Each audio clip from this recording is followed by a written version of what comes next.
What's happening, y'all? It's your boy George Lamont. Next on the talk, Lisa.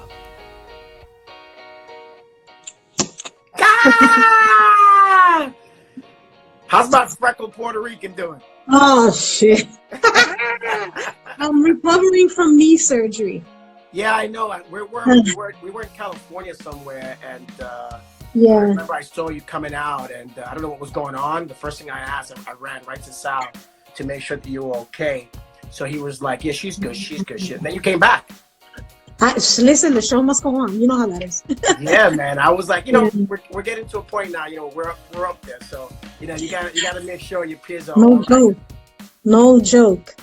So listen, thank you. The people are coming in right now. I think this is the earliest I've done this. Usually I start like at 5:10, but I have to tell you that it's crazy about me. I think it's the mom in me. I'm crazy on time.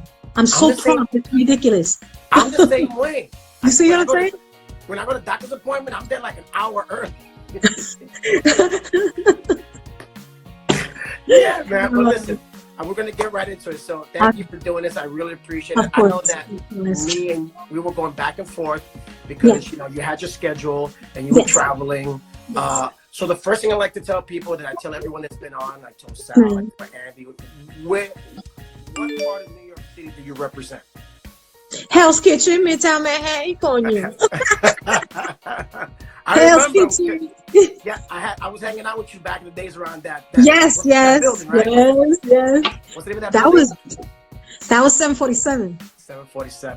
Yeah. That was right by. That was in the. On 51st and 10th Avenue. Right. So which club was the closest? Funhouse. Funhouse was near it.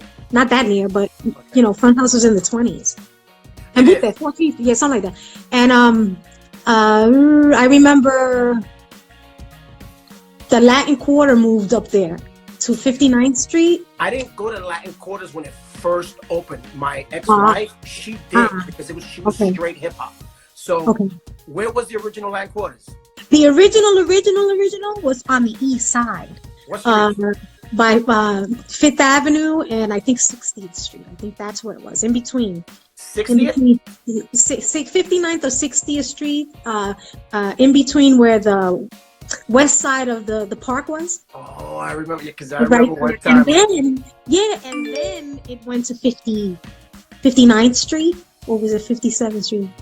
I think it was 57. 57. Where remember that used to be High Rollers, the skating rink? Yeah. You went there?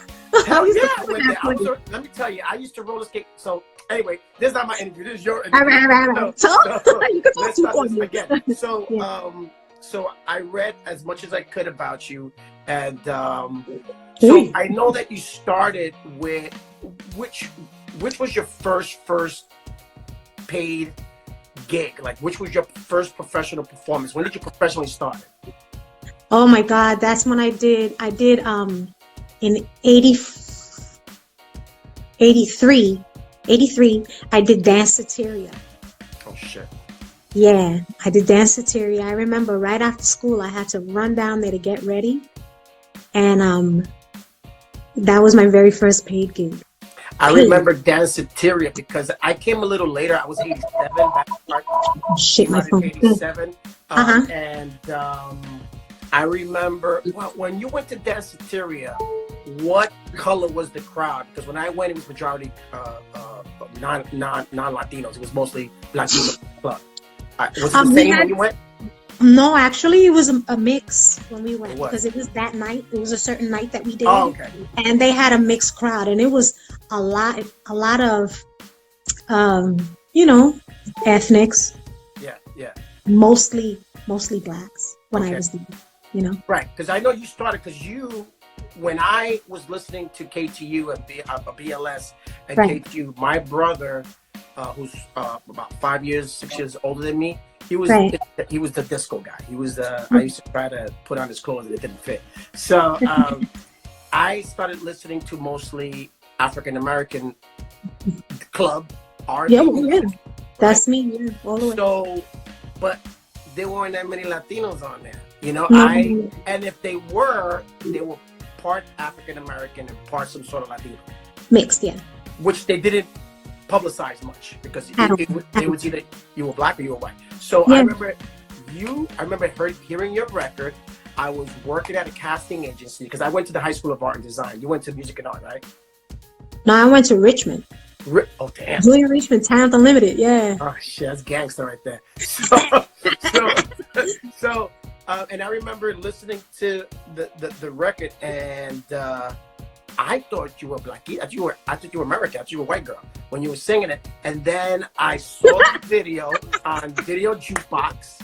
Okay, and yeah. I was like, yo, this girl's See the hot. most. So I Little remember. quick. So how did that song come about? Like, did they give you the demo? Did you have the song already, or? No, actually, what happened was when I went to this audition, because I was told by a friend to go to this audition. You know, what's funny is that the audition, the first half of the audition was held at the Funhouse. I went to the Funhouse. I met Mike of Cult Jam.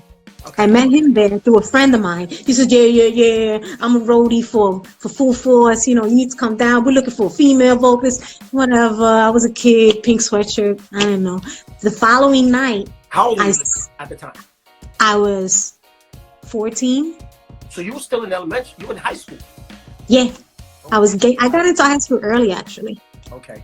You know, I went to the audition the following night. I skipped school. And I went to this audition and I hung out in Brooklyn. Yo, it was crazy. It was a line of girls outside this house in Brooklyn. And I stood there. I think I got there around 2 p.m. But you said you went to a club to try out at the No, club. the audition to meet Mike was there at the club. I went there. And then the following night I had to go to their studio. They had an in-home studio in the basement of the house. Of course. You know, so I went there and it took me forever. By the time, I think it was about like 2 minutes to 11 o'clock at night. Then I got in after all these people. I get in there and I auditioned for these 6 big black guys. I was like, me van a caer encima, coño. These guys were huge. I'm like, oh, I'm going to get raped in here. I sang. Long story short, they were like, they put in a cassette. Remember cassettes back in the day? They put in a cassette. I still have them. I have. They put in the cassette and they said, this is an idea. And all I heard was,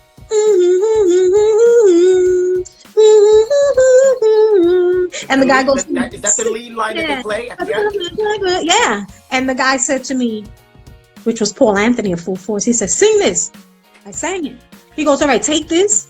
I'm going to write the words down and you're going to go practice. The following Tuesday, I was in the studio recording. No shit. How many? Like that. So I've auditioned before, and let me tell you, sometimes you get on that line and your mind plays tricks on you. Oh, man. Right, because you see all these other beautiful people and they look like stars, and I'm like, I'm not gonna get it. I'm not gonna get it. Guilty.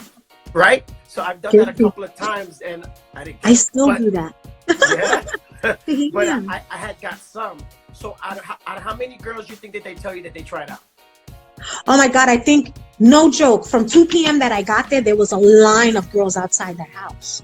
So there had to have been, I'm going to say 100. All right, that's a lot. Because I didn't get in that audition till about, I guess it was like 2 minutes to 11, I remember. Like, what did did they make you sing something first to hear how you sound? I sang something for them, yeah. What you sang? For Your Eyes Only. Oh shit! For Your Eyes Only. Yeah, I sang. Now who was Sheena Easton. Sheena Easton. Yes. That was one of the soundtracks to the 007 movies. Yeah. You remember which one it was, though? No me pregunte, because I don't know. Right. Yeah, your voice is perfect for that, so because I can hear you singing that tone. So, thank you. So when you were in high school, what was in your cassette player? What was in your boombox? What kind of cassette? Who you listen to? Oh my God! You want me to ask? Of course, I listened to Celia Cruz because she was the queen. Everybody in the family. Of course. But no joke, I used to play on and on and on again the Jackson 5. You too? Yeah, the freaking I love the Jackson 5. Back in the day, oh my God, anything that they had out, I played. I remember I used to have the cassettes, and on the road, this was after all that, on the road, the guys used to take my cassettes and they used to do everything possible to get rid of them. So they would yank, they would pull it out, or they would burn them. How many brothers you have? Oh, there's only 3 brothers, but there's 10 of us all together. Yeah, I remember you have a big seven ass girls. family. You know. I'm the youngest. You're the youngest. There's I'm the 7 in mine. With me, there's 8. I'm the baby brother. Okay. I'll see you, the baby girl. So I to listen to Michael Jackson because I couldn't believe such a little boy has such a powerful voice. And he had, like, if you close your eyes when you listen to Michael Jackson, he sounded like he was enriched with so much soul. He and was I'm like, so. where did he get it from? And I used to, Uh-huh. I'm like, what kind of magic or what is he eating that he's singing this way? And I used to listen to, because I don't know if you know, but if you take the old records, my dad had a record player. I would take the balance and I would put the balance on the left speaker. So on the left speaker, you would hear the bass line and the drums. And if you put it to the right, you would hear background vocals. And there's some records that you heard Michael all by himself with reverb. And I would listen to him over to learn it. Yes. Yeah, I didn't get it as good, but you know, it taught me so much. Stop lying. You know you got that. Yeah, so I was just like you. I was listening to all that stuff, and me and my brother who couldn't sing shit. I used to tell you do Jermaine, and I'm gonna do Michael Jackson. So we used to do that. 90% of the vocals were all him. Really? Yes, he sang, and back then they had to figure out a way, and they never had enough tape. So he had to overlap all his shit. He had to overlap everything. No, he did. He had to overlap all his stuff because they didn't know how to, or they didn't have the tape or whatever the hell. Because you remember everything was reel to reel, tape, yeah. all that stuff. They used to have to figure that out. So 90%. Because now when I listen to a lot of the blends, now I know that the corporation, they used to use a lot of in-house background singers, right? Yes. But I know I used to hear a lot. I'm like, it does sound like Michael, but then again, they all sound like, and Jermaine can sing a little bit, but I know the other guys like Jackie and Tito, they probably didn't sing much. And they probably didn't get it as fast. So the only one, exactly, but the only one who had somewhat of a voice was Jermaine. Yeah, he did. Yes. Because all the other brothers. Oh, Daddy's home. That's it. Very good. All right, forget about the Jackson. Talk about Lisa. All right. So we're reveling in it. So, all right, so that was the stuff. I used to listen to pretty much that stuff too, like Luther and a lot of the R&B, because growing up hip-hop in the hip-hop scene, it was so new that you lived it. You no matter whether you were sleeping or not, or you were walking around, you played in your house. So Sally, I was there. Finally, I was there. All that stuff. So obviously you got the flavor from that, and you got the swing and the percussion rhythm from that, and you got the soul from the Jackson 5s and others. Probably Motown, anything Motown, Martha and the Vandellas, man, all of that. I lived on them. Yes. Yeah. You gotta see that play on Broadway. I did. Oh, you did? Dang it. Hell yeah. So all right. So you record the song on Broadway. You gotta see that play. I did. Oh, you did? Dang it. Hell yeah. So all right. So you record the song. How long till you recorded that vocal that you signed a recording deal with Full Force? Because it was a production deal, correct? It was a production deal at first, and that was with Personal Records. Oh, wow. We did a production deal, with Full Force through Personal Records, and that was a British company that came out here, and we did that. It wasn't until I'm going to say maybe 7 months later that Columbia heard the record and wanted it. So then we signed with Columbia after that. But that record never came here to the States until about a year. I know I saw it because I'm like, why is it in Europe? Why does it keep showing up in Europe? Exactly. Like, yeah, it was released. The one was released on a compilation. Okay, it was called Breakdancing. It was a compilation. So that one track was released on that album overseas. So everybody thought when we first came out here, everybody was like, they're a British group. No, we're not. I'm from Hell's Kitchen. Hello. Yeah, by the time it got out here, it was about a year and a half later. And then it blew up. Then radio out here started picking it up. Yeah.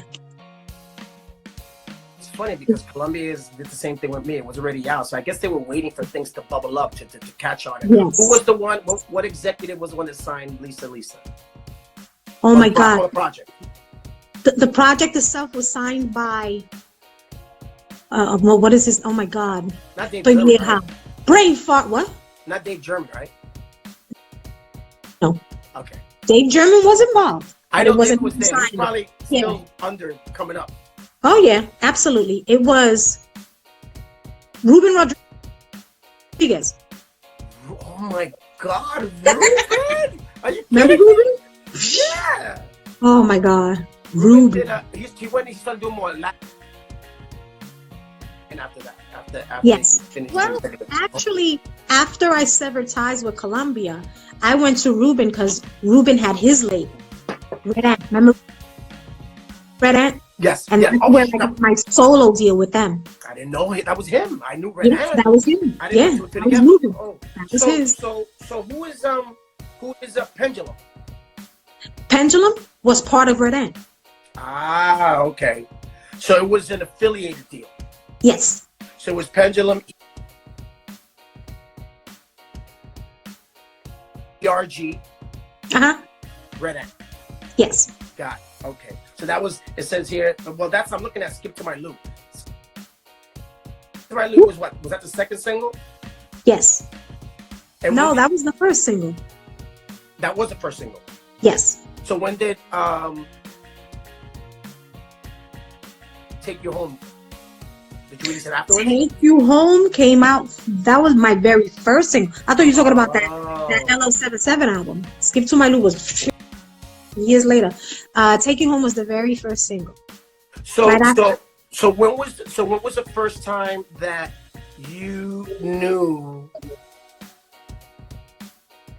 Like I knew when I had a hit record. It doesn't happen much. I could say it maybe with 2 fingers in my hand, not 3. When I knew, okay, I think this is going to be something. When did you know it was going to be something? Did you know it already when you recorded it? You didn't know, Lisa? When you still don't get it. No, I never, really? ever, never.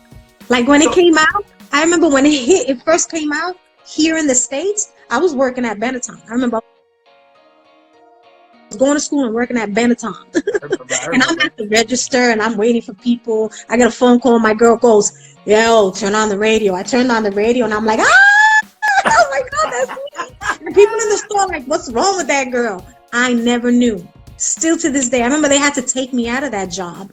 They said, they came to the store. I said, you need to quit your job because people used to come to the store.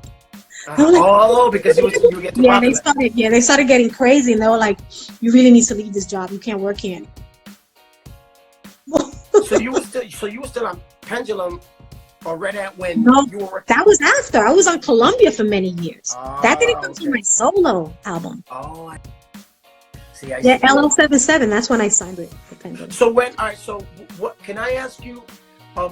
When did I probably know, but I want you to tell me, when did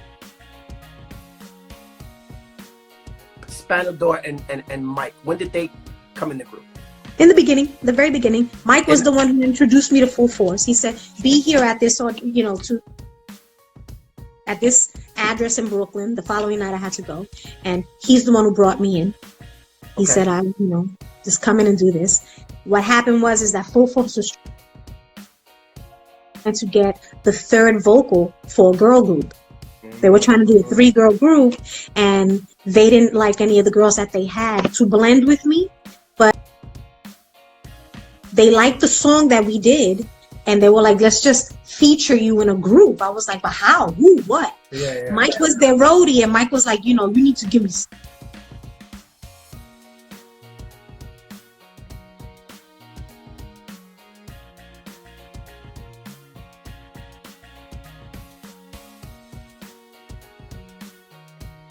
because he wanted something from it, which I don't blame him. And they made it a group, Lisa, and Culture. Mike knew Spanador because Spanador was playing with everybody. That boy is multi-talented, plays every instrument. Got him because he knew him for a while, and that was it. We were together from the get-go. I know you guys. How long did you, before you guys went different ways? How many years you guys put in? Oh, 9 years. 9 years. We were together 9 years.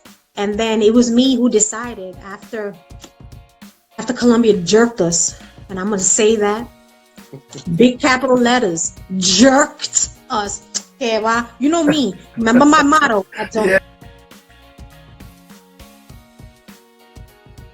Yeah, I know what you're You talking know, about. I told you that after they jerked us, I went in to have a meeting with Full Force. I was like, I need something new. And I said I needed to sever ties because I wanted to bring in other writers, other producers. I wanted to work with more people. It was a fight, and I love Full Force to this day. Still do. We still work together. And as a matter of fact, stuff is gonna come out soon again. We're gonna do a collab. Yes, absolutely. We went to the end. Oh yeah, okay. So I went to them and I said it was a fight to get CNC to come in and do that last album that I did with Columbia. Una pelea. So wait, because it was a production deal. Oh yeah. So can you explain to the people who don't know what a production deal is? What happens is that the producers come in. You're not signed as an artist to the label just yet. In the very beginning, I was signed in a production deal through Full Force. So Full Force took that production deal to Columbia Records through Personal, and we got our records distributed. After that one record went crazy big, Columbia said, we need to sign this artist. And then that's when I signed as Lisa. Right. And you know what? What happened rarely happens. Yes. You don't sign a production deal and blow up right away. No, you don't. I mean, I didn't learn that till now, though. I didn't know. I was such a kid. I had no idea what was going on. Thank God I had a lawyer as a sister. Good. That helped me with it. My sister, yeah. She was like, we need to read and find out what's going on, and this is not good. And that's the thing. That's another thing that happened. Now, I have to say, I grew up in the eyes of the public. Once I started seeing and listening and realizing everything and learning the business, the behind the scenes, I started asking a lot of questions. Once you start asking questions, it's going to be a fight. It's going to be a fight. People are like, oh, don't worry about it. We take care of this. No. You take care of this? Dito, this is my career here we're talking about. I need to take care of it. And that's how things went, but whatever. A lot of people, and I don't consider you a freestyle act. I never did. That's just what the series that they call concerts, because you've been on way other concerts more besides just freestyle. You're all over. You're flying everywhere. So my thing is to the freestyle artists who and I'm going to go off a take with that. You usually don't do this. Not too long ago, something happened online, and I got really upset because it bothered me, because I don't want people to think that all freestyle singers, I'm saying freestyle, all freestyle singers are not intelligent. We don't know what the fuck we're doing. We know exactly what we're doing. Some of us just don't say it. And the ones that do embarrass all of us. And then we get stigmatized that we're a bunch of idiots, high school dropouts that never knew. No, when you ask that's not true. You ask questions and you learn, and you are honest people and you're genuine, you learn a lot of shit. You do. And the thing is that once you start asking questions, the people who claim are trying to help you and guide your career are the ones who are sticking it to you, and they don't want to get their dollars taken. That's okay. Hate me if you must. I feel and I'm saying in every genre of this business, it's everybody that goes through this, because once they start to realize that they can have total control of their thing, everybody starts to come at you. Absolutely. There are a lot of little birds who like to talk a lot of shit. Right. Take your craft and master it. Follow yourself and go. Do your thing. You find your own. Have your own lawyer. Please don't take anybody else's lawyer. Don't use anybody else's. Have your own people. Because if you don't, these people are working for you. Okay, if you're gonna go and deal with someone, because that's the thing, I worked with Full Force's lawyer and Columbia's lawyer and all their representatives and executives and everything, but those people weren't looking out for me. They were looking out for everybody else. Exactly. I needed to get my own people, and that's what everybody has to find out and do. That's where they. I agree 100%. Until you write that little check, and that check is like, here you go, but it'll be like, I'm paying you. You working for me. That's when it says it right there. This is mine. I'm paying for this. So I big you up 100%. You know, I've called you many times for advice, and you give me some really good advice, and I appreciate it. You know, a lot of people don't realize that. You know, a great example, TLC. You know, everybody was shocked that TLC was broke, and you know, maybe they didn't do their homework, and they got a production deal with Babyface or whoever, Dallas Austin, whoever it was, and probably didn't do their homework, and they had all this money, and a lot of people don't know. When you got tours, photo shoots, videos, everything costs. You gotta pay everything costs a pretty penny, and the thing is that they take care of that now, but off the top, they take that back. Off the top, whatever comes from the beginning.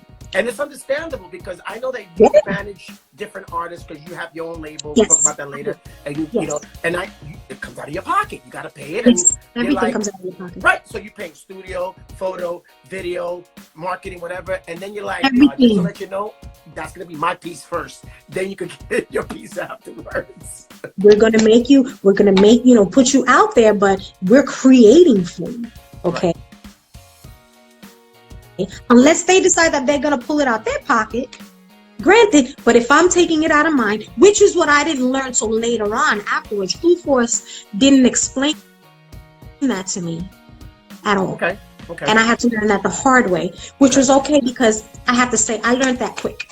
Good. I learned it quick, and I had to because I had a sister for a lawyer. Exactly. You know. So let me ask you this. Yes, please. Obviously, there was a lot of guys in the label. There was a lot of guys, you know, repping and rap and hip hop and music. You didn't see much. I know you had Roxanne, Shantae.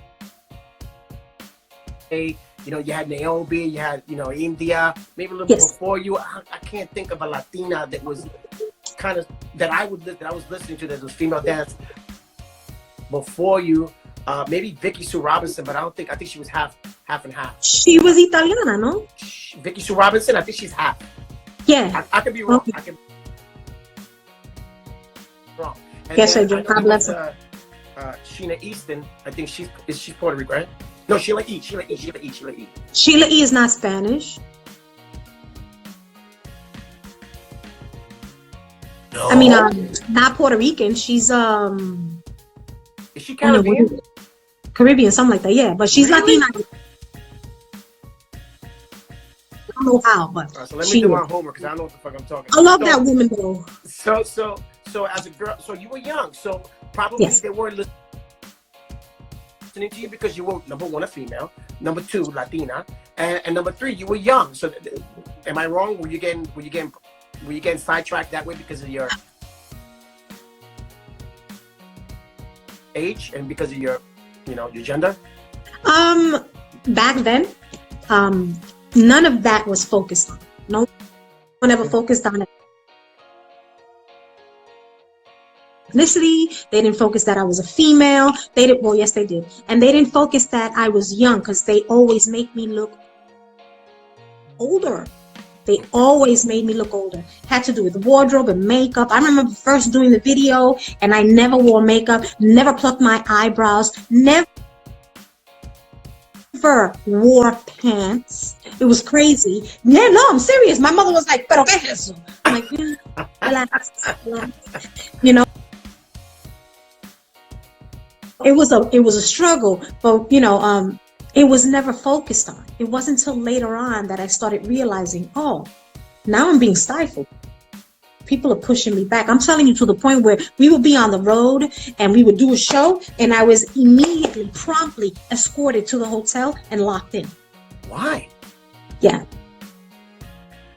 I was only, 14 years old? Oh, when you I were started, so that made I was underage, so they immediately, which was granted, I appreciated it. Now I do. Then I was pissed because I wanted to party, but I couldn't. They used to lock me in the room, but only not the door. You probably have.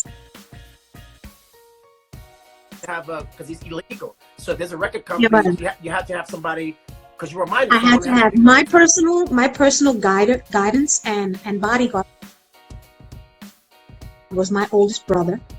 Okay, who did 3 tours in the Vietnam War. Hello. He was with me 100%. He was always with me, and yeah, they always told him, do not let her out of your sight. She needs to be taken from the stage to her hotel room, and you must stay there with her. Wow. I was like, crazy. So when you have to go to radio stations, that's about the only time you got to hang out, because you have to go to radio stations to do drops, visit the every morning. Oh my God. The tour bus was the worst. Because you were the only girl, right? It was, and it was the 2 guys from Culture Jam, and then the 6 guys from Full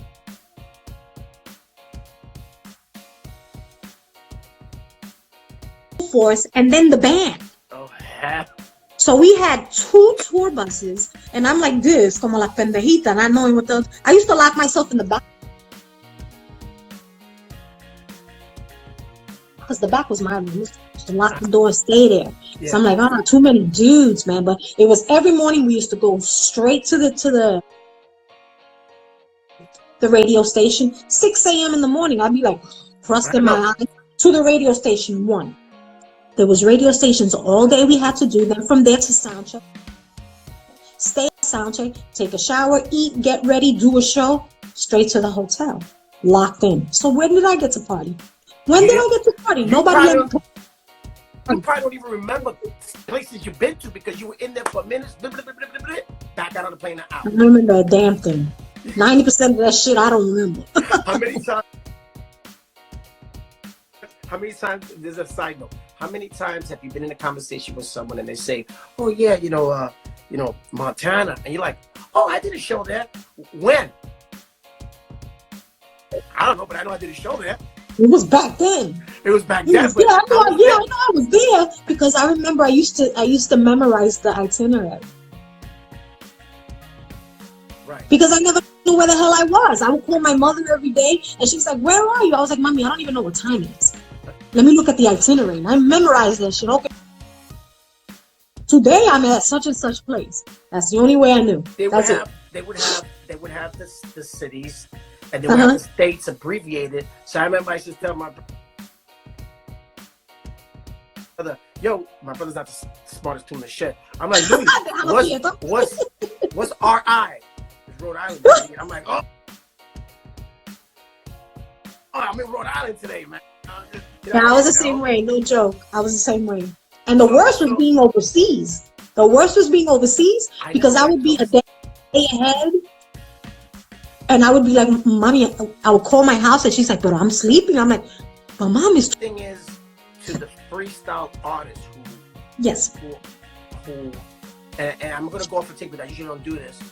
Not too long ago, something happened online, and I got really upset because it bothered me, because I don't want people to think that all freestyle singers, I'm saying freestyle, all freestyle singers are not intelligent. We don't know what the fuck we're doing. We know exactly what we're doing. Some of us just don't say it. And the ones that do embarrass all of us. And then we get stigmatized that we're a bunch of idiots, high school dropouts that never knew. No, when you ask that's not true. You ask questions and you learn, and you are honest people, and you're genuine, you learn a lot of shit. Yeah, you do. And the thing is that once you start asking questions, the people who claim are trying to help you and guide your career are the ones who are sticking it to you, and they don't want to get their dollars taken. That's okay. Hate me if you must. I feel and I'm saying in every genre of this business, it's everybody that goes through this, because once they start to realize that they can have total control of their thing, everybody starts to come at you. Absolutely. There are a lot of little birds who like to talk a lot of shit. Right. Take your craft and master it. Follow yourself and go. Do your thing. You find your own. Have your own lawyer. Please don't take anybody else's lawyer. Don't use anybody else's. Have your own people. Because if you don't, these people are working for you.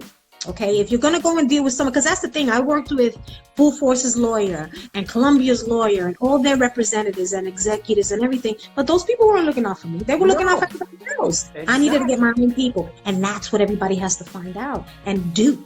That's where they. I agree 100% until you write that little check, and that check is like, you go, but it'll be like, I'm paying you. You working for me. That's when it says it right then. This is mine. I'm paying for this. So I pick you up 100%. You know, I've called you many times for advice, and you give me some really good advice, and I appreciate it. You know, a lot of people don't realize that. You know, a great example, TLC. You know, everybody was shocked that TLC was broke, and you know, maybe they didn't do their homework, and they got a production deal with Babyface or whoever, Dallas Austin, whoever it was, and probably didn't do their homework, and they had all this money, and a lot of people don't know. You got tours, photo shoots, videos, everything costs.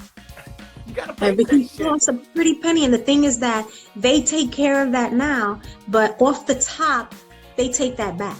Off the top, whatever comes from the beginning. And it's understandable because I know that you manage different artists because you have your own label. We'll talk about that later. And you know, and it comes out of your pocket. You gotta pay it. And everything comes out of your pocket. Right. So you're paying studio, photo, video, marketing, whatever, and then you're like, everything. Just to let you know, that's gonna be my piece first. Then you can get your piece afterwards. We're gonna make you, put you out there, but we're creating for you. Okay, right. Unless they decide that they're going to pull it out their pocket, granted, but if I'm taking it out of mine, which is what I didn't learn till later on afterwards, Full Force didn't explain that to me at all. Okay. And I had to learn that the hard way, which was okay because I have to say I learned that quick. Good. I learned it quick, and I had to because I had a sister for a lawyer. Exactly. You know. Exactly. So let me ask you this. Yes, please. Obviously, there was a lot of guys in the label. There was a lot of guys, you know, repping and rap and hip hop and music. You didn't see much. I know you had Roxanne Shante. You know, you had Naomi. You had, you know, India. Maybe a little bit before you. I can't think of a Latina that was kind of that I was listening to that was female dance before you. Maybe Vicky Sue Robinson, but I think she was half and half. She was Italiana, no? Vicky Sue Robinson. I think she's half. Yeah. I could be wrong. Okay. I could be wrong. And yes, I do. God bless her. Sheena Easton, I think she's Puerto Rico, right? No, Sheila E. Sheila E. is not Spanish. No. I mean, not Puerto Rican. She's Is she Caribbean? Caribbean, something like that. Yeah, but she's Latina. I don't know how, but so let me do my homework because I don't know what the fuck I'm talking about. I love that woman though. So as a girl, so you were young, so probably they weren't listening to you because you were number one, a female, number two, Latina, and number three, you were young. So am I wrong? Were you getting sidetracked that way because of your age and because of your gender? Back then, none of that was focused on. No one ever focused on ethnicity. They didn't focus that I was a female. They didn't. Well, yes, they did. And they didn't focus that I was young because they always make me look older.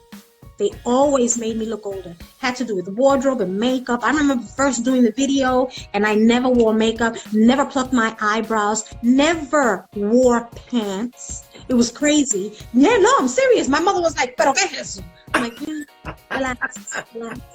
You know, it was a struggle, but it was never focused on. It wasn't until later on that I started realizing, oh, now I'm being stifled. People are pushing me back. I'm telling you, to the point where we would be on the road and we would do a show and I was promptly escorted to the hotel and locked in. Why? Yeah, because I was only, 14 years old? Oh, when I started, I was underage. So they immediately, which was granted, I appreciated it. Now I do. Then I was pissed because I wanted to party, but I couldn't. They used to lock me in the room. But only not because you probably have to have because it's illegal. So there's a record company. You have to have somebody because you were minor. I had to have my personal guidance and bodyguard was my oldest brother. Okay, who did 2 wars in the Vietnam War. Hello. He was with me 100%. He was always with me, and they always told him, do not let her out of your sight. She needs to be taken from the stage to her hotel room and you must stay there with her. I was like, crazy. So when you have to go to radio stations, that's about the only time you got to hang out because you have to go to radio stations, do drives, visit the every morning. Oh my God, the tour bus was the worst. Because you were the only girl, right? It was and it was the 2 guys from Cult Jam, and then the 6 guys from Full Force, and then the band. Oh, heck.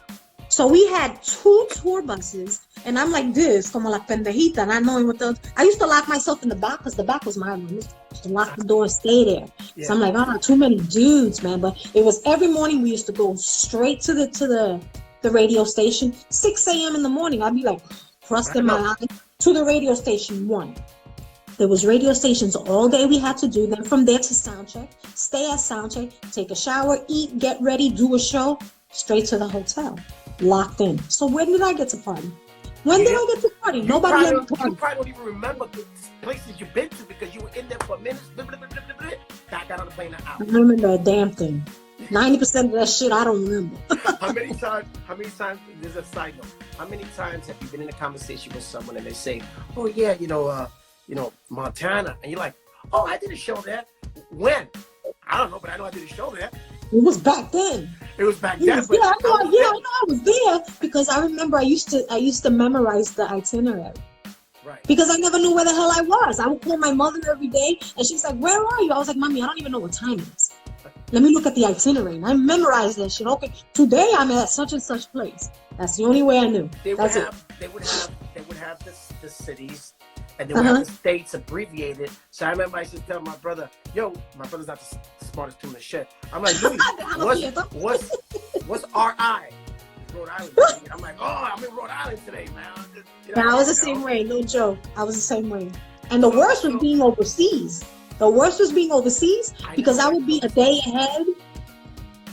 And I would be like, Mommy, I would call my house and she's like, but I'm sleeping. I'm like, but Mom, it's 12 o'clock in the afternoon. Why are you sleeping? She's like, no, it's not. So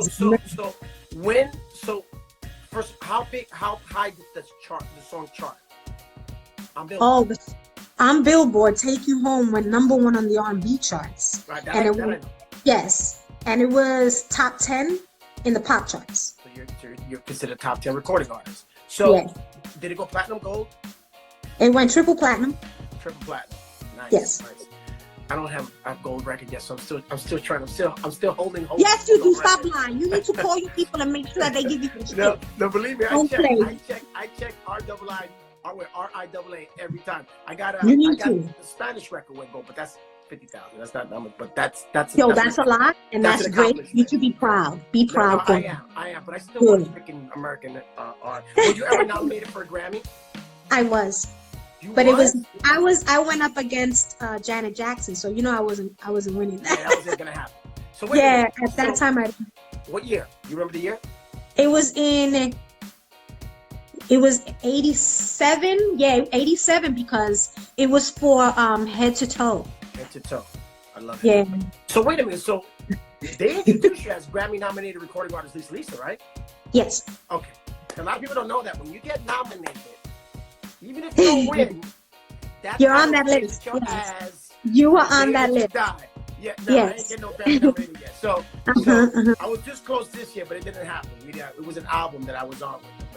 It's gonna happen for you because you are. I have to say this, and I'm not trying to blow wind up your ass or anything. But I think that you are the best male vocal in our genre, and I say our. I don't mean just freestyle. In our genre of music, you are the best vocalist, male vocalist. That's really right. I know. Back then, me and you used to hang out. Back then, we used to be like, "Gee, you got to do this song. This song is perfect for you." And I'm like, nah, I can't do that song. Nina, you gotta do that song. You can do it. I'm like, I don't know. No, you have to. So let's go to the elephant in the room, right? So what's the elephant in the room? The elephant in the room is you were this fly, young, sexy chick, Latina, and you had these big bazungas that every guy that I knew, and I'm gonna say, because you said, gee, I don't give a fuck, you talk about anything. You had bring it because they're still here, puñeta. Yeah, I know that. I was like, yo! So you on the tour bus, you just said 99.9% men. Ain't nobody try to kick it to you? Oh yeah, everybody did. Oh, But I'm from Hell's Kitchen, and I was kicking people's asses. I wasn't gonna take that shit. I'm like, I don't come to a what? lot of people don't know. I've seen her, but back then, you don't want to piss Lisa off. She's a sweetheart and everything, but back then, woo! I'm a nice person. I'm not a fighter, but don't cross me because te meto una oferta. Yeah, you used to fucking punch me. She used to punch me sometimes, and I'm like, what the fuck? And I'm like, that shit hurts. I guess growing up with brothers, so you used to always, come on. It's and I'm boxing. Like, chill. And it's all that boxing I did. You were a little tough. Yeah, Lisa's gym, man, that shit worked. So, all right, so it went top 10, and has there ever been a show that you did that you just said, it was like the worst show that I ever did. I hope nobody saw the show. Whether it's live on TV or a video or an interview, is that something that you ever did that was recorded? You're like, damn, I wish I would have said something else or done something else. I don't regret anything. Really? I don't know. The worst show I ever did was because I had pneumonia. And I went on the stage anyway. So they had to have an oxygen. It was in Houston. I remember this was in 85, I think. Okay. No, 86. Okay. I was in Houston and I'm on the stage. It was bleeding hot outside. It was an outside venue? It was an outside venue. And I had pneumonia from flying all over the place. I remember I had flu in the night before and I was so sick. It was unbelievable. The doctor told me, I went to the doctor the second I landed. I went straight to the ER. And the doctor told me, you can't perform. I told him, you're crazy. You need to give me something. I got to get up on that stage. The next day, I was 106 fever. I don't know how I did it. They had the oxygen mask on me right before I went on stage. Oh, shit. And the second I got off the stage, I did that whole set. I think it was an hour and 10 minutes that I did. That's what with the band, right? With the band? Yes. I remember, listen, when I first started, all I ever did was live shows. I don't remember, getting into track gigs until later on. It was way later on. But anyway, long story short, the second I got off that stage, I fell. I was completely out. I was unconscious for they say I was unconscious for about a minute and a half, 2 minutes, and they had to give me oxygen. I was at 106 fever, and I think that's the only show I ever regret doing. I shouldn't have done it because I could have really lost my voice and God forbid, something worse could have happened. You got a respiratory infection. But I tell you this: whoever told you she got to do it, whoever that person was, they were like, "We got to get that money." Exactly. You know who the hell that was. You know, I ain't gonna mention names. You know who that was because I was questioned. You really want to cancel this show? I'm like, dudes. So do you prefer? I have a question, but. Do you prefer live music over track? And if it is one, give me the reason why. I prefer live music over track 100% because I like to fully take over a song and take it where I want to take it. I want to be able to, I don't want to have to follow. It's like I'm being stifled into, one row of doing something, one way of doing something, and it's a constant. I hate that. I really do love switching my shows, and anybody who's ever seen a live show that I've done sees I take it everywhere. Yeah, I saw, one thing that I regret that I stopped doing maybe 2 years ago. I'm going to be honest, 2 years ago, because every show I would do my show and I break out. I never stood, I never hung out, I break out. So I remember. I do that too. Yeah, I know you do too. But you're the closing, so you have no choice. No. So I was on. I think I was at Freestyle Explosion maybe, and I know that you changed your show because I remember listening to one, and you could tell it was a master. You could tell it was the original master, the TV track. Then I heard it again, maybe about 8 months after it, and I said. I forgot where I was. I was like, is that live? So I walked out from the back room to look to see there was a band, and it was not a band. What you did was your show tape was a live band performance, right? Thank you. Yes. It was a live band performance, and I'm like, oh shit, okay, cool. I'm the same way, Lisa. My show, when guys tell me, yo, give me my show, promoters, send me the show tape. I don't know what show I'm gonna do today. I can't give you the show tape because I don't know what I'm gonna do. It depends. It all depends on the crowd. If you got a crowd that's like this, you're going to want to wake them up, so you're going to switch it up. You're going to switch it up, you're going to change it. So all the time. Right. So I agree with you. I Thank like you. live performance. I like live performance because that's where you create magic. That's where Mhm. you could take a song and Mm. remix the fuck out of it, whichever way Yes. you want. You can slow Thank the you. next shit down. You can speak the motherfucker. You can do whatever you want with it because it's your moment and you're the one Exactly. Y si directing me it. sale del culo, if I feel a song is coming in me, I'm like, I turn around and I tell the band, do this, and we play. I'll do a fucking someone else's song if I have to, Yeah, because yeah. I'm What? feeling it. Again, like you said, it's all about the crowd. It's all about a feeling. It's all about the venue. You know, Right, right. I want to be able to take it where I want to take it. How were you treated? I'm asking you this because I was a little different when I came to the radio station. Obviously, they changed my name from George Garcia to George Lamont. It just sounds better. You decided to keep Lisa Lee, so that was something they came up with.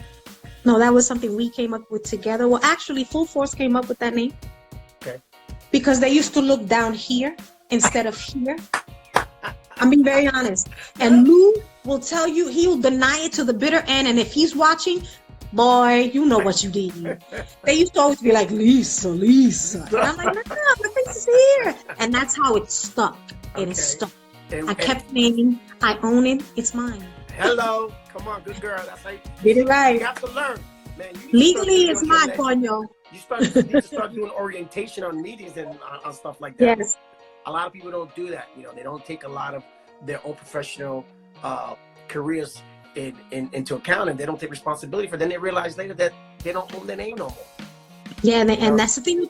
That's the thing with a lot of the groups out there today. That if you constantly see groups changing, different artists, different individuals in the group, is because whomever owns that name, if something goes down, they can always replace you. That sucks. I hate that. It bothers me. The Temptations, TKA, the In Cover Girls, every genre, yes, Yep, everywhere. And, They've all went. How many Temptations were there? I know there was about 20 something.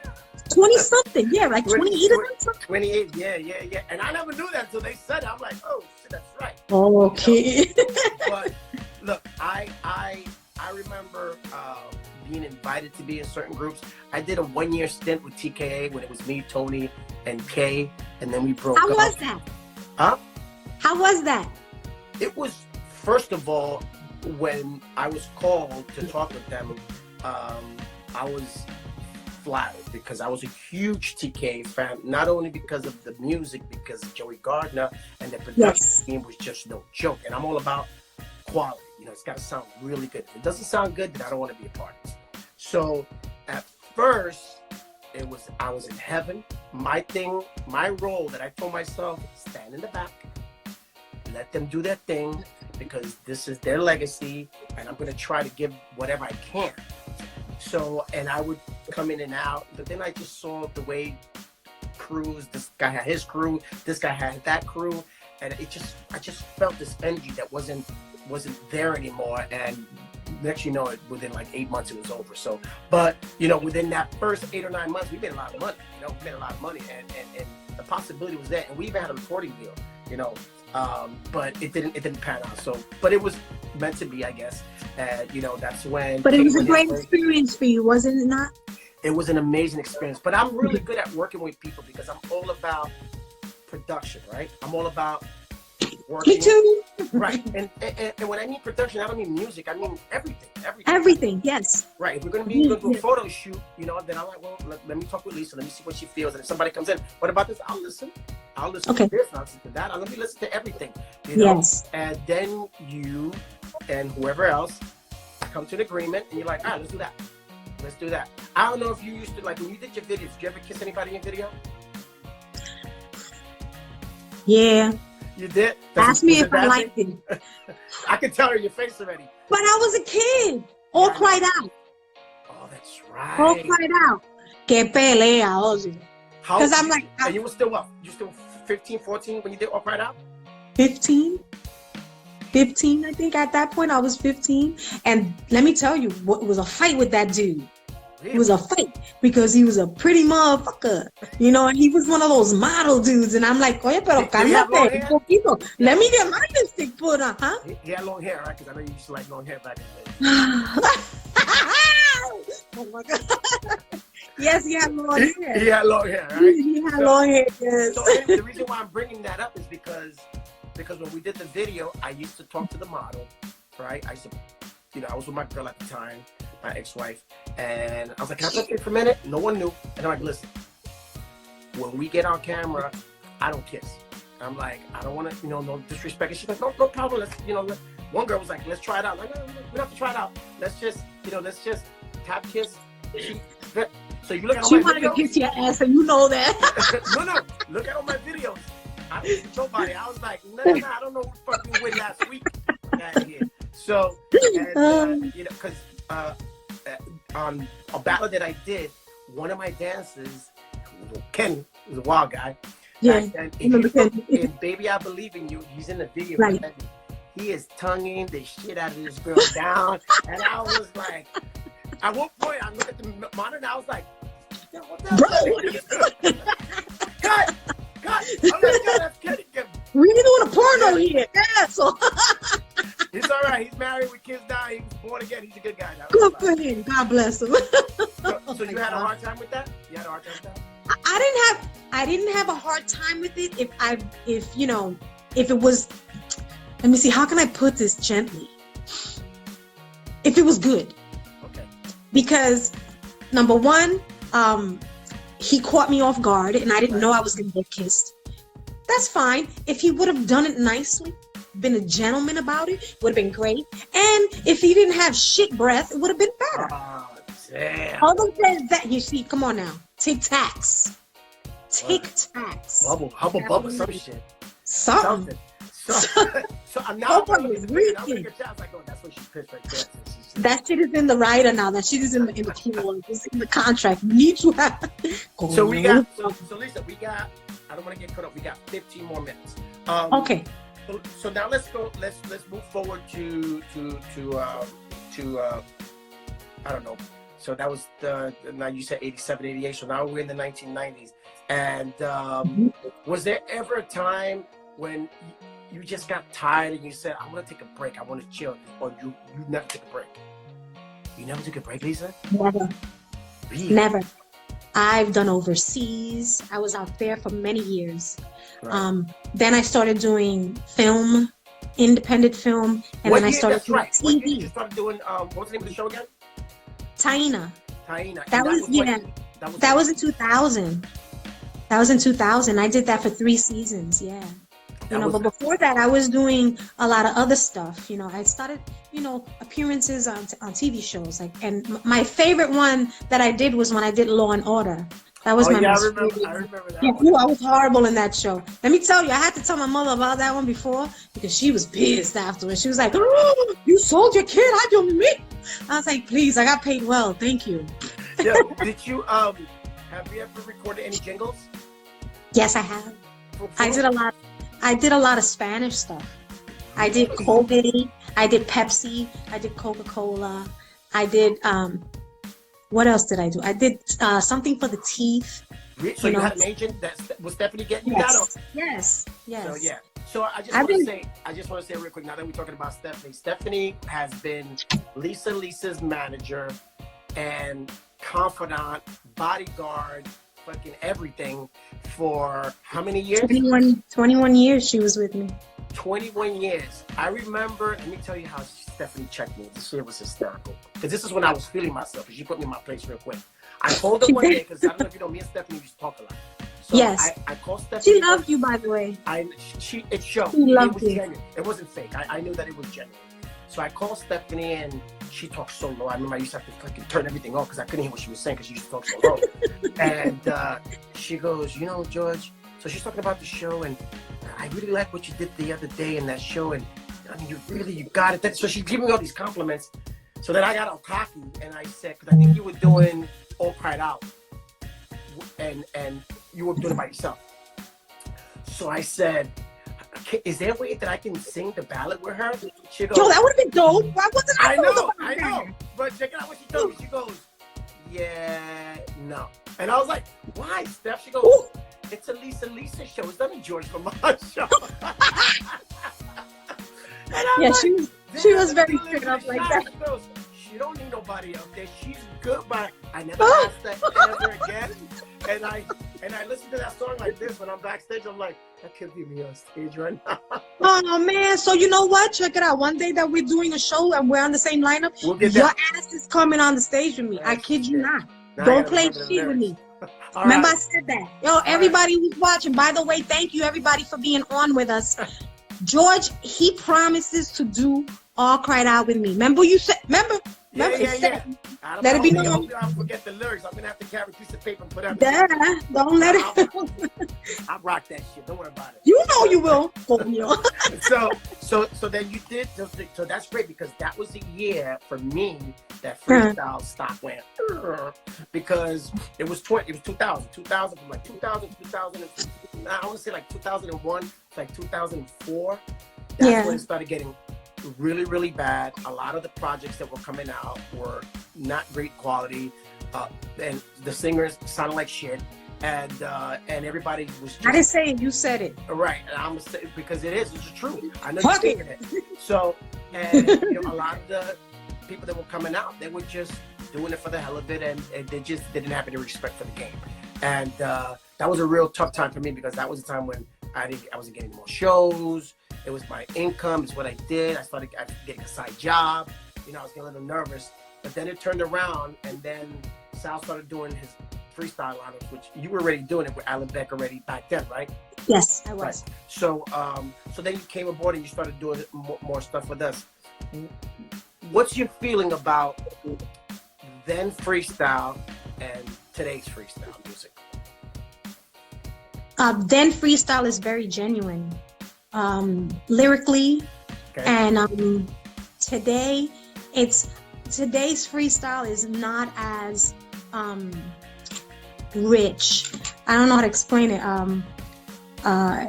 Everybody's trying to sound the same. So there's no individual, there's no character. No, nothing, and there's no sustenance in the songs that they're putting out. I need that. I need more genuine, right. Originality. I need new, substance. It needs to have substance. And a lot of people, look, we all know that music is written, the great topic is love. Everybody writes about love. We get it, okay? Right. When you said, I wonder if I can take you home, that's a young girl that says that kind of stuff. So that was then. So that was something that you can relate to because you see a fly dude, I want to take him home, vice versa for men and women. Yes. We're of age now. We're working professionals. And a lot of the singers, and I want to say this to a lot of singers that are listening right now, and I know there's a lot of singers watching. You guys are at an age, if you are at an age that's over 40, you need to start thinking and writing about what 40-year-olds are thinking now, Yes. And if it is about love, then it's got to be grown-up love. It's got to be true, man. It's got to be true. And if you're a sucio, a viejo, then a viejo, sucio. People want to hear that shit too. You want to wiggle it? Wiggle it. Amen. Yeah. Amen. No disrespect to those. That's my man. And there you go. So so do you listen to freestyle today, or do you still listen from time to time? I do, especially, and I'm learning a lot more because unfortunately, again, I wasn't a freestyle artist. I was a pop R&B artist when I started. So I didn't really get into listening to all that until 2000 when I started doing a lot more freestyle shows. Right. Okay. And I'm listening to a lot of it now. Like Cynthia, I know all her shit now. Yeah. Now though. And that's my girl. I love her. I love my girl. I love Sapphire, Brenda, all the originals. I listen to them. Brenda, I went to school with. Brenda, I remember back in the day, Brenda was. Yeah, we were doing R&B back then. Brenda was wailing back then. You know who's really good? Well, Naomi's no joke. This girl, Raquel. Raquel, a lot of people don't give a lot of credit. Raquel could sing her ass off. If she wasn't doing what she's doing today? No, she was at the beginning. Well, she was doing else. She was doing like Little Susie kind of beats. She was doing that. Okay. She was on Corey Robbins, but it was a simple day in my love. It was a simple song, But me and her, we went to a karaoke, and I told her, you need to do what was her name, man? Who's the one that passed away from England? Amy Winehouse. Oh I told her, man. you need to do Amy Winehouse. And she, I don't know, I don't want to embarrass her. She was like, who's that? I'm like, we'll listen to her. We'll come back next week. Yo, she came back next week, and I tell you, you close your eyes, you thought you listened to Amy Winehouse. She killed it. And I was like, you see? You know? See, that's what I love. I love. Yeah. So that means somebody's asking me to sing or cried out. Catherine, you want me to sing? Ask George to sing. Who's asking me to sing? Catherine Cunius, I think. Sing me one of those Michael Jackson songs. Let me see. What's a simple? Can it be I stayed away too long? Go ahead. Did I leave your mind when I was gone? It's not my thing trying to get back. Oh, shit. But this time, let me tell you where I'm at. Yeah. You don't have to worry, cause I'm coming. Woo! Yeah, where you going? I'm gonna give it a show. She can just keep singing. Mina, get over here. Let me tell you. See, and what? Let me tell you, that's how you do it. Whenever, that's the genuine and the magic of someone with talent. When someone tells you to sing, how many times does someone come to you, Lisa, and tells you, "Oh, I got a great voice, I can sing"? And you're like, "Let me hear it." Sing right now. They'll say, I'm a little sick today. They'll start giving Yeah, I don't have my material with me, or I don't have a track. Sing a cappella, puñeta. That's how I was raised. Exactly. Well, listen, we got 5 more minutes. I don't want to get cut off because this only gives us an hour. So we got 5 minutes. Okay. I had an amazing time with you. Is there something that you want to tell people that you're working on now? Or something for 2020? Yes. I just, as you know, signed with Snoop Dogg. I'm with Uncle Snoop's Army. He is now my management and production company. We're also doing film. Dope. So, yeah, we got a lot of tours coming up. As a matter of fact, the first thing that I start once I get back on the road, because I'm in recovery right now, my first show is going to be one of the ladies of the 80s, and it's myself, Taylor Dane, and Jody Watley, and it's a tour that we're doing. That's just one of the tours. Are you guys doing a live band? Yes. Oh man, I already got my ticket for St. George because I know you're gonna be in St. George. So you coming? Come. Hell yeah, I'll be there. The Jolite, because now I'm gonna pull your ass about the stage. Bring it, baby. I even bring my look. Put it this way. I'm gonna have my Jerry curls. I'm gonna have my Jerry curls. I'm gonna have my shirt open like bow-legged Lou, and I'm gonna even have my little belt on the ear so that he's that karate belt. I'm gonna be like, you better. Yeah, so that's what I'm doing.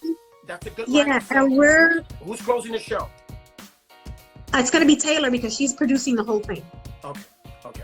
Which is great because let me tell you, it's a camaraderie of nothing but old school, strong women. I truly believe. And I pray, my dream is that in the coming months, we'll be adding more females to the show. That's so dope. Because it's the ladies of the 80s thing. That's so so I dope. pray that we One band? One band playing for everybody.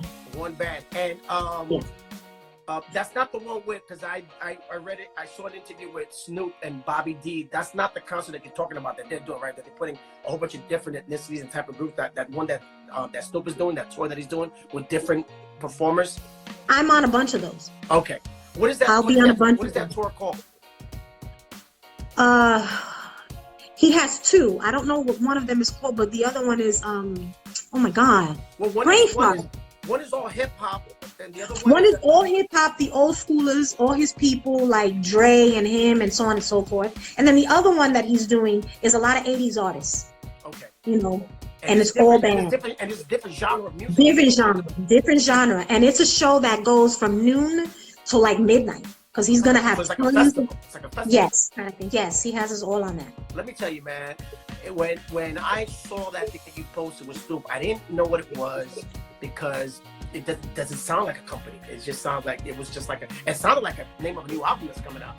So then, me being Puerto Rican and nosy, I'm like, Elisa, what's with this? I know, why you call him? Like, yeah, he's managing me now. He manages me. Well, that's what it is. Like, yes.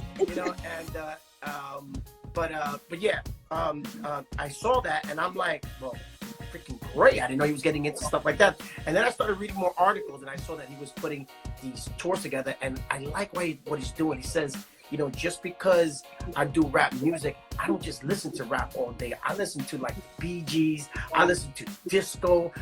He listens to country. Yeah, he listens to country. He did a country album. I know. You know? And he told me, and I remember, and didn't it start with him dancing to Lisa, and he tagged you on something, and that's how you reached him, right? No, actually, that was after. That video that he posted was after. No, that was after. I met him years ago, but what happened was that, unfortunately, when Steph passed, we had for a year, we were planning and we were trying to meet with new people to manage me. You know, and she knew exactly where she wanted me to go and who she wanted me to call. He was one of the phone calls. The second that she passed, I called Bobby and I said, yeah, she passed. Snoop got on the phone and says, I'm ready. I got paperwork. Let's do this. I was like, let's do it. That's fucking crazy.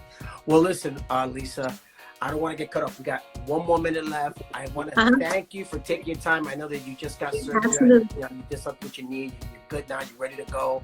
And I hope you all the best. And you know, every time I see you, whether I say hello or I don't say hello, it's don't take it personally. You always say hi. Yeah, sometimes our head is just somewhere else.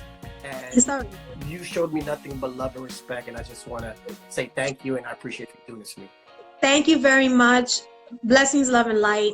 I've always respected you. I respect your career, and I respect your voice even more. Thank you. Everybody, thank you. Love everybody. All right, guys, we out of here. Lisa on the talk. Peace. Peace.